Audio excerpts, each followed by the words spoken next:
Smithfield Town Council, December 2nd, 2019, is called to order. First item is a prayer and pledge. Let me assisted by Holy Spirit of Council, always with conditions of authority and responsibility.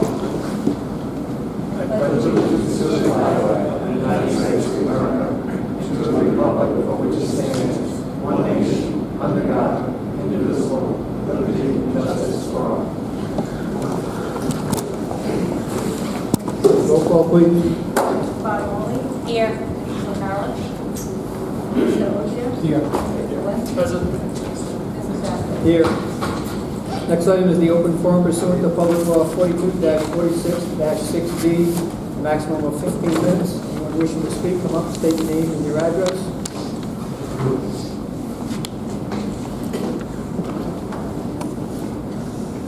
Mike Clifford for 89 Plat Road. I'd just like to speak to the acquisition of property that's on the agenda tonight. If you do choose to go forward with the acquisition of property and it's a reasonable price, I hope you first look at your fund balance, because I believe when you get your audit report, you should be well over the minimum that your policy requires you to maintain. And rather than floating a new bond and taxing us on the payments of the new bond, you can hopefully dig into that first for whatever you've got before you load on a new bond and bury us in debt. Every time you put $1 of debt in the budget, it's $1 less for operations. I'm a big believer in let's fund the operations first. The other thing is the MBRTF and the status report. I wish we could hear something about the Bushy School, the municipal annex, the police station. And when you decided to go forward with just one item, which is the Kendall Dean project, it was said that you were going to be working on, revising or doing whatever you could to get that done. And I've not been at any of the MBRTF meetings. Have you ever discussed that? Maybe you have, and I missed it, but I'd like to hear what you're doing on it and when we're going to hear about that.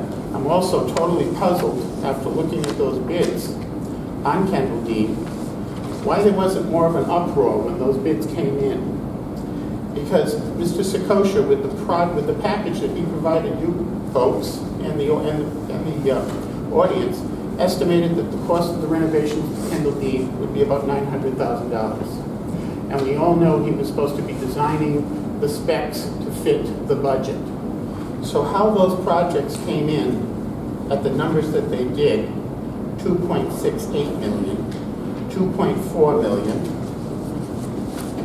2.49 million, and $2.7 million, 2 to 3 times over the estimate that he gave.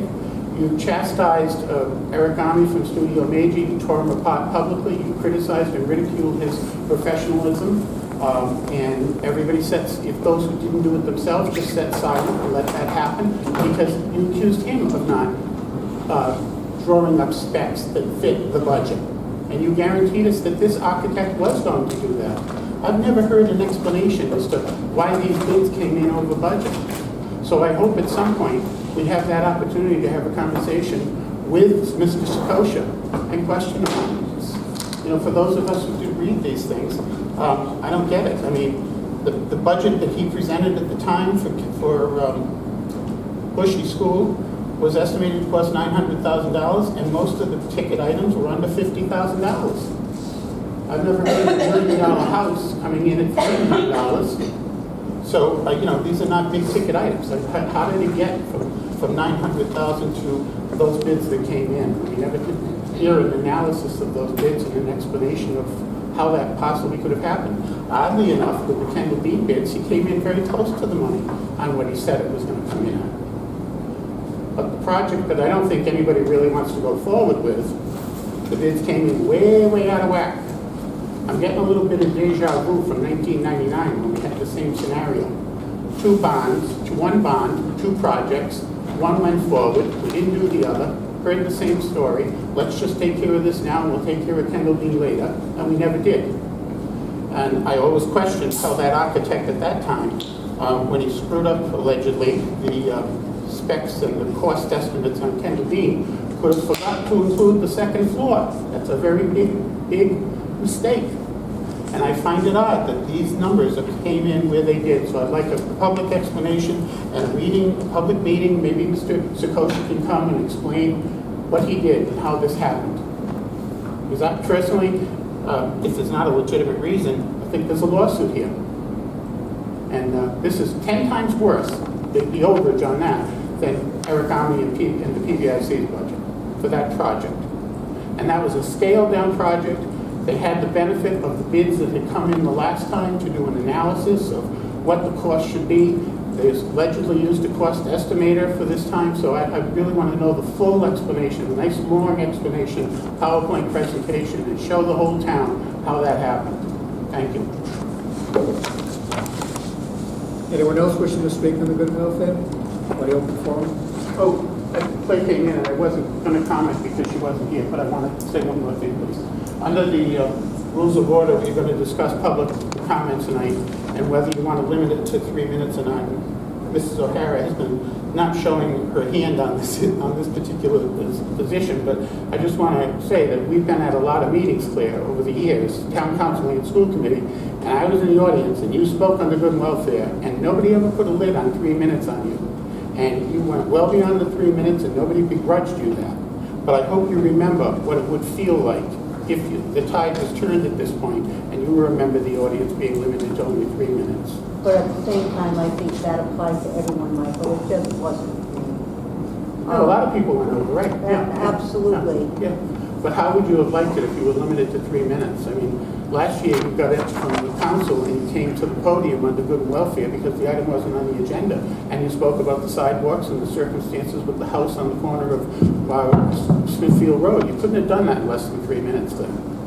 So if you had a valid grudge, you didn't have a way to express it in 3 minutes and explain it in detail. So I hope you consider that. Thank you.